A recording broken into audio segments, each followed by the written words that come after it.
Today, I will talk about the secret to communication that will earn the respect and admiration of others. In human relationships, it's not always about tolerating everything without boundaries. In fact, you need to establish clear principles and boundaries from the very beginning, especially with your children, spouse, partners, employees, and friends. You must make them understand your boundaries and never let them cross them.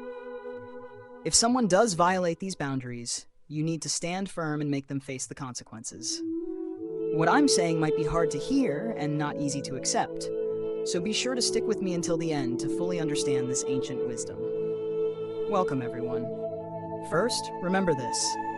Just because you've tolerated someone for a long time doesn't mean they will return your kindness. On the contrary, you might only receive increased arrogance from them because people have a natural tendency to take advantage of those who are kind.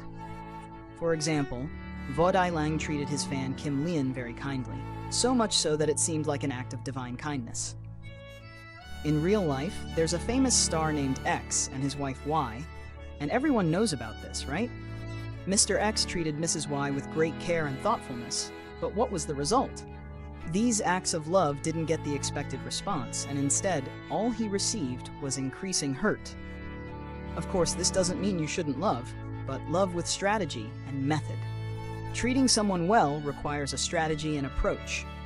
When you are too good to someone, you might only end up hurting yourself.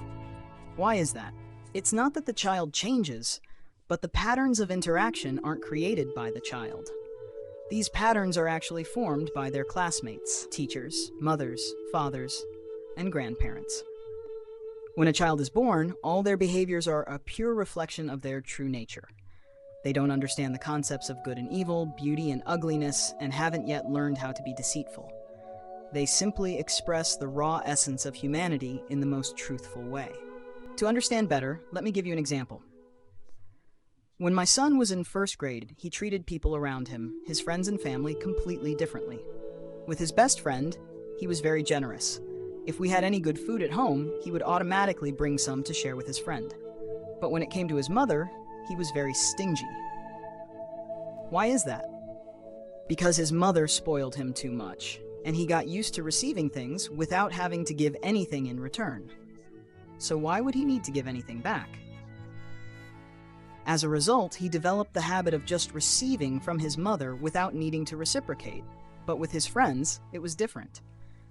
He had to give back by sharing food or toys in order to play with them. So he learned that giving back was necessary.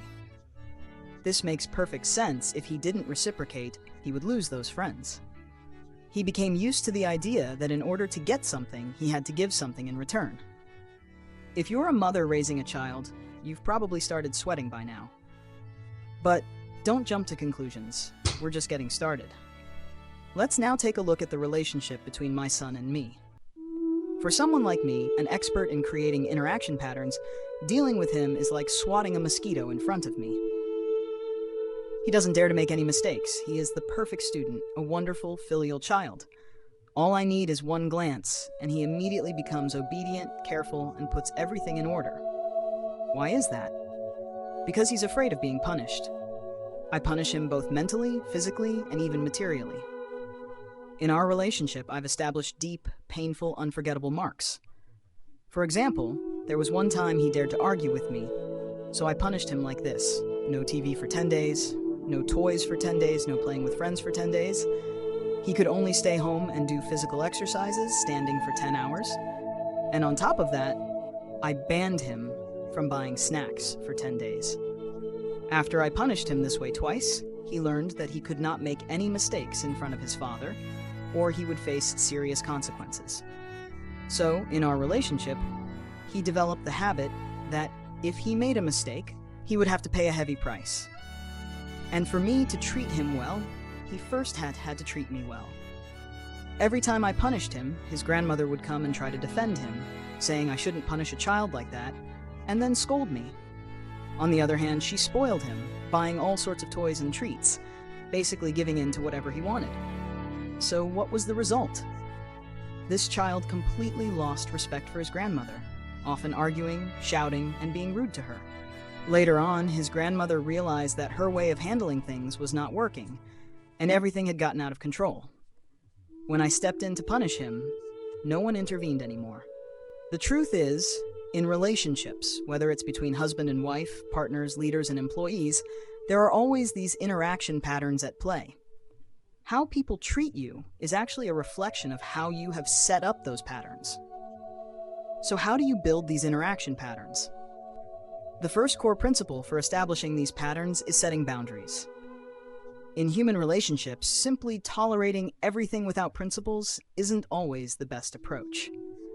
In reality, you need to set clear principles and boundaries from the beginning, especially with your children, spouse, partners, employees, and friends. You need to make sure they understand your boundaries, and they must never cross them. If someone does, you must be firm in confronting them and make sure they pay the price. Why don't good people receive good things in return? It's because you've been so good that you've lost your principles and limits. Even when the other person crosses your boundaries, you still try to smile and tolerate it. This only makes the other person grow more bold, because they don't realize how much this matters to you. It's not their fault, it's yours. As I often say, you can't take care of your children forever. You shouldn't let them develop the habit of always being cared for. You can't spoil your wife forever. You shouldn't let her develop the habit of being pampered. If you've allowed her to develop that habit but can no longer continue, problems are sure to arise. Let me share a story about someone close to me. I have a friend who, when he first got married, had a wonderful wife, one of those devoted, caring wives. But my friend spoiled his wife to such an extent that it became hard to believe. At first, when we went to his house for a meal, his wife would cook. He voluntarily went into the kitchen to help her, and over time he started helping more and more. At first, he only washed the knives and prepared ingredients. Then, he started cooking 2 dishes while his wife cooked 2 as well.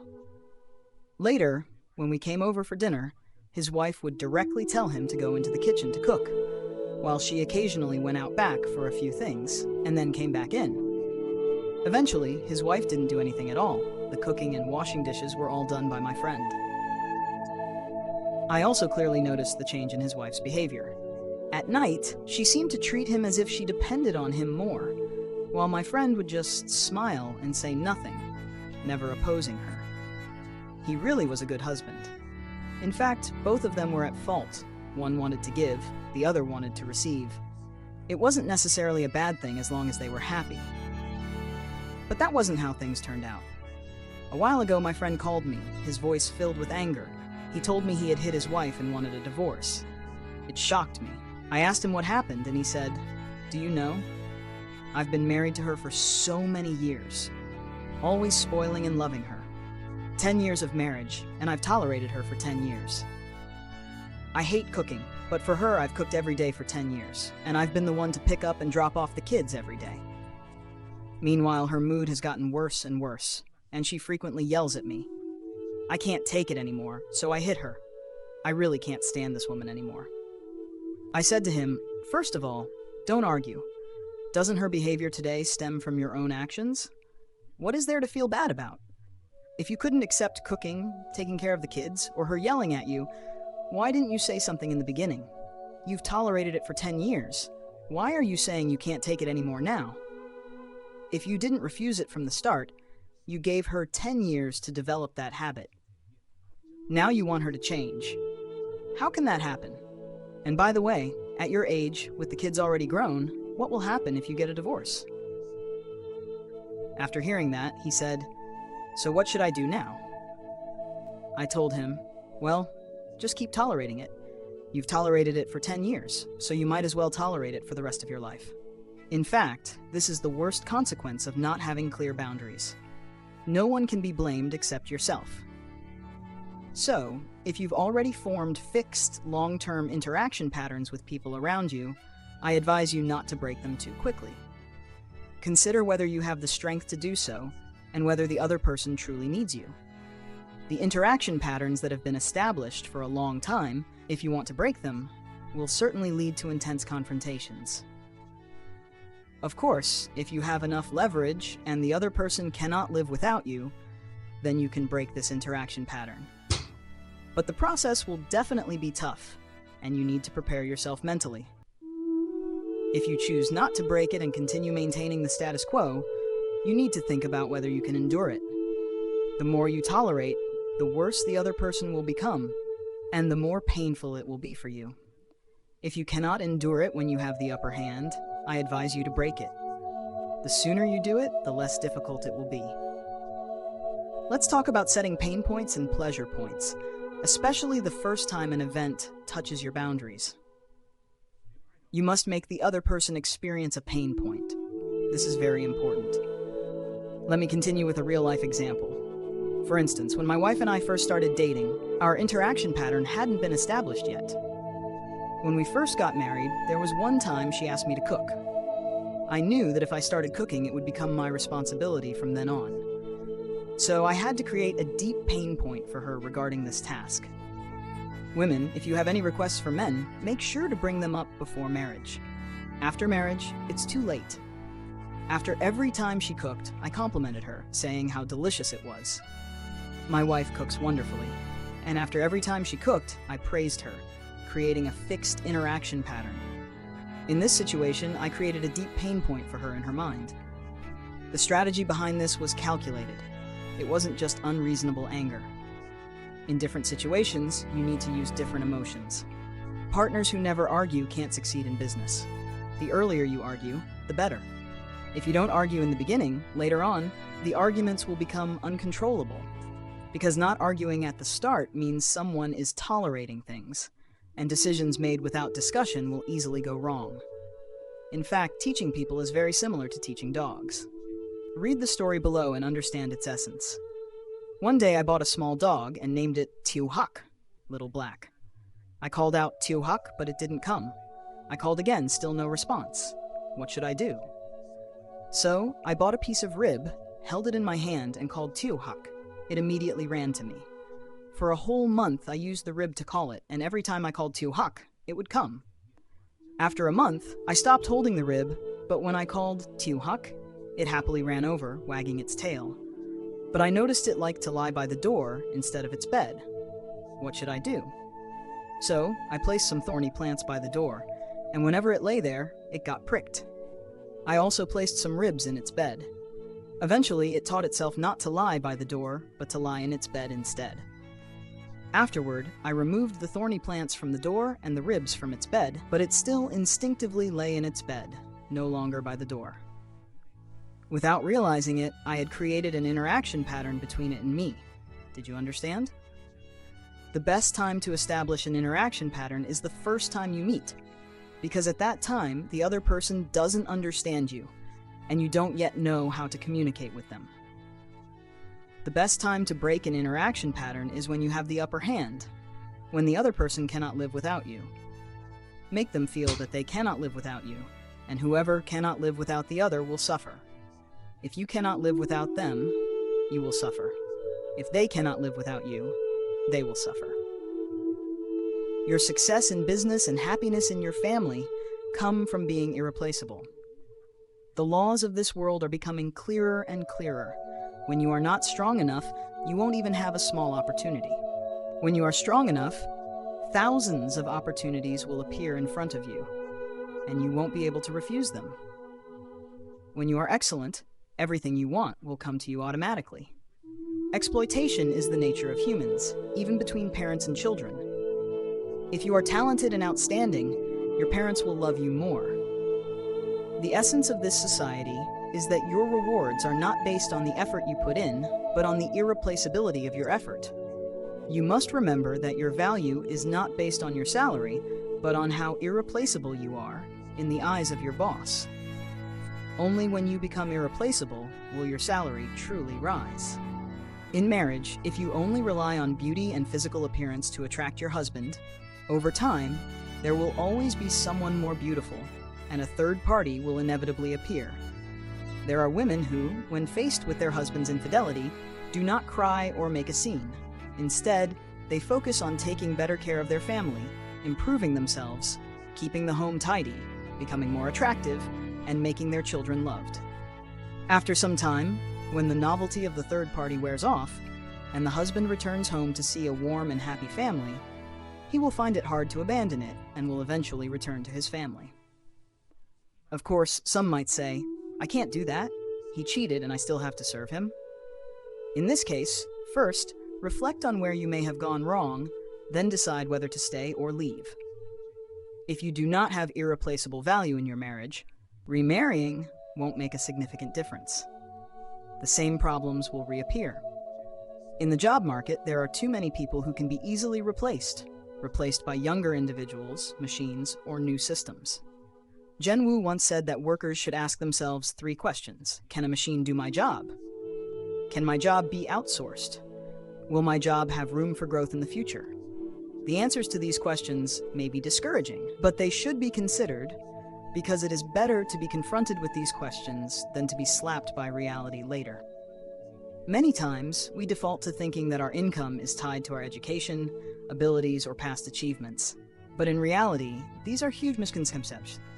How much money we can earn in this life actually has nothing to do with our education, emotions, or past accomplishments. It is only related to how irreplaceable we are. When an employer decides to pay you, they have a balance scale in their mind. On the left side of the scale is your current salary, and on the right side is the benefit you can bring to the company at that moment. Note that there are 2 key points here. First, at this moment, not your contribution from a year ago or your past achievements, but what you can contribute now. Second, benefit, not your emotional relationship with them, nor your moral character. If you are currently earning 10 million VND, but someone else can do your job for 5 million VND, I will replace you. Even if we had a good relationship in the past and you once helped the company earn billions, sorry, if your value is replaceable now, replacing you is necessary. This is harsh, but completely reasonable. Many people fall into a big trap at work, thinking that past contributions should be what they get now. When they don't receive what they expect, they start complaining and feel that others owe them. In fact, this happens because they don't understand the rules of society. Remember, as long as someone else has a better option, it is perfectly normal for them to abandon you. You blame them for not caring about feelings, or for being unethical, etc. But in the end, the sadness and anger stem from your lack of maturity. For example, remember when we all used to use Nokia phones? We had emotional attachments to them, right? But when the iPhone came out, didn't we all switch to iPhones? I used to like Nokia, then Samsung, then Huawei, and now I prefer Xiaomi. Can you call me indulgent? Simply put, if an employee wants to leave but can't get the same benefits elsewhere, naturally, no matter what you do, they won't leave. If customers abandon you but can't find equivalent products at the same price and value, they will return to you and pay for your products. None of this is their fault. It's the natural result of you being irreplaceable. Apart from you, no one can hurt you in this world. As long as you are replaceable, your life will definitely be filled with suffering. As long as you are irreplaceable, your life will definitely be full of happiness. In the palace, all the concubines are hurt by the emperor. But is there any concubine who can hurt the emperor?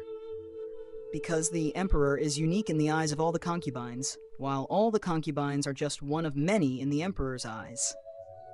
In real life, between you and those around you, are you the emperor or a concubine to them?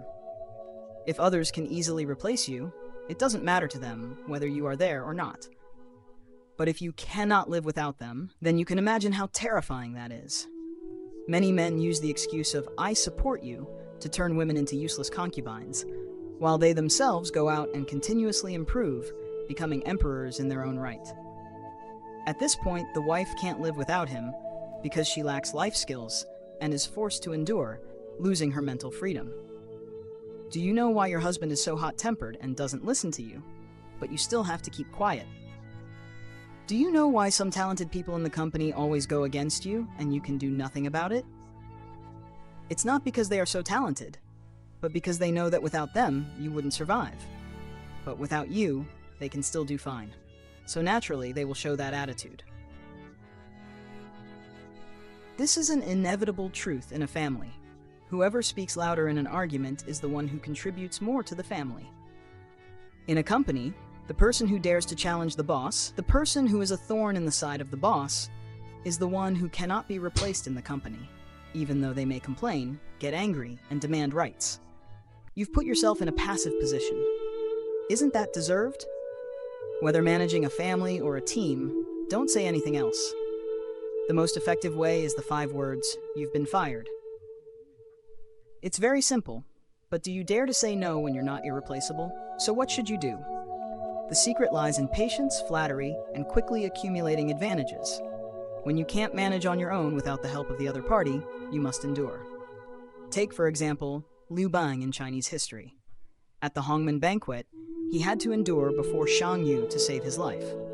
At the banquet, Liu Bang maximized his display of emotion even while being repeatedly attacked and scolded by Shang Yu. He endured, humbled himself, and even proposed to marry Shang Yu's daughter, making Shang Yu believe that Liu Bang was nothing more than a lowly servant without any dignity or ambition. Only then did Shang Yu give Liu Bang a chance to live. When managing a team, for those with significant advantages, you must first flatter them, then later take them down. First endure, then destroy. When you don't have the advantage, you must endure, flatter, and then improve your own abilities. Most importantly, you need to cultivate and train new people, making those who are irreplaceable become replaceable. When your opponent becomes replaceable and you remain irreplaceable, you no longer need to endure. You must decisively deal with them. How do you make yourself irreplaceable? Number 1, ability. Be overwhelming. When I worked as a salesperson in a company, I was always the top seller every month. Naturally, my boss favored me a little because I contributed half of the company's sales. Other employees typically took 4 days off per month, while I could take 8 days off. How did I build such strong sales skills? When I first joined the company, while others took 4 days off per month, I never took a day off for half a year. While others worked morning or evening shifts, I worked from morning to night. As a result, I had the most customer interactions, the most sales, and naturally the strongest accumulated ability. Number 2, material wealth. Be overwhelming. Use the time you would spend on emotions to earn money, and once you have money, emotions will follow naturally. Yes, whether you agree or not, this is the truth. I'm always busy with work and teaching across the country, rarely at home and spending little time with my son. Typically, my son is taken care of by his mother. But a few days ago, when he had to write an essay about a family member, he wrote about how much his father loved him. After reading it, I was surprised that he didn't write about his mother, even though she clearly loved him more, since I was the one who bought all of his toys. Number 3, perception. Perception is how you view things. 2 monkeys fight fiercely over a banana, while someone picks up a diamond nearby and walks off.